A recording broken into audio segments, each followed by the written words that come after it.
नंद नंदन सो की जय प्रीति तो, नंद नंदन सो की जय, नंद नंदन सो की जय प्रीति तो, नंद नंदन सो की जय। गाइए। नंद नंदन सो की जय प्रीति तो, नंद नंदन सो की जय, नंद नंदन सो की जय प्रीति तो, नंद नंदन सो की जय।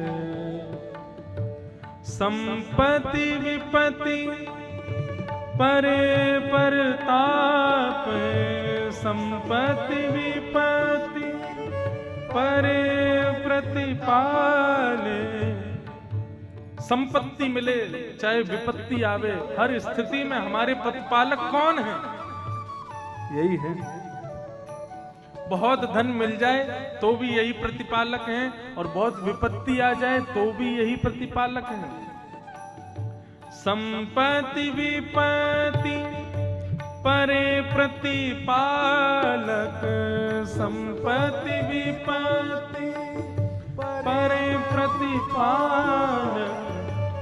कृपा करे सो जीजे प्रीति तो, नंद नंदन सो की जय, नंद नंदन सो की जय प्रीति तो, नंद नंदन को जय।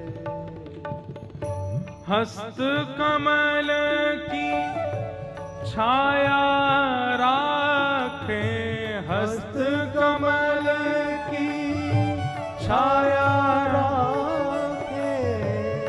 अंतर घट की जाने प्रीति तो, नंद नंदन सो की जय,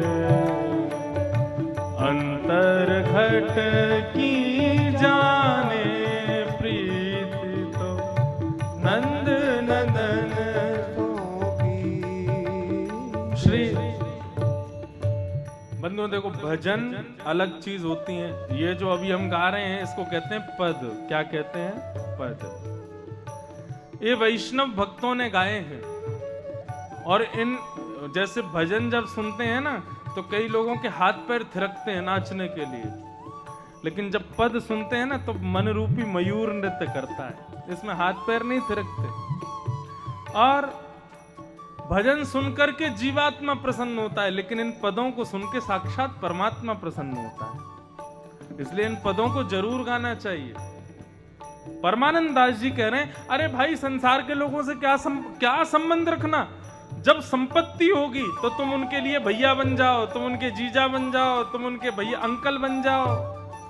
और जैसे ही देखेंगे तुम विपत्ति में, कौन है ये? मैं तो नहीं जानता इनको, ये कौन है, कहां से आए हैं, क्या इनका नाम है, हम तो नहीं पहचानते इनको।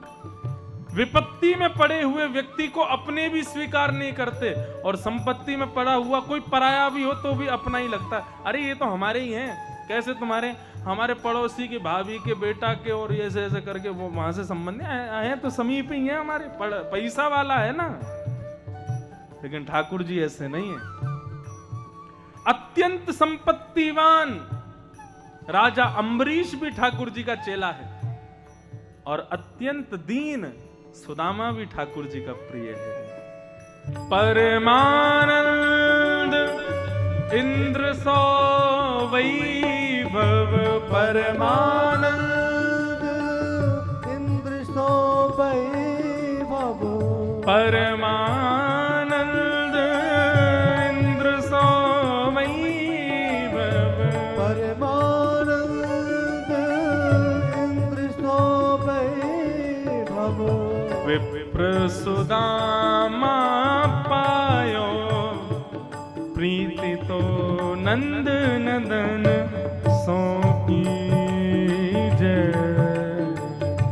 देवे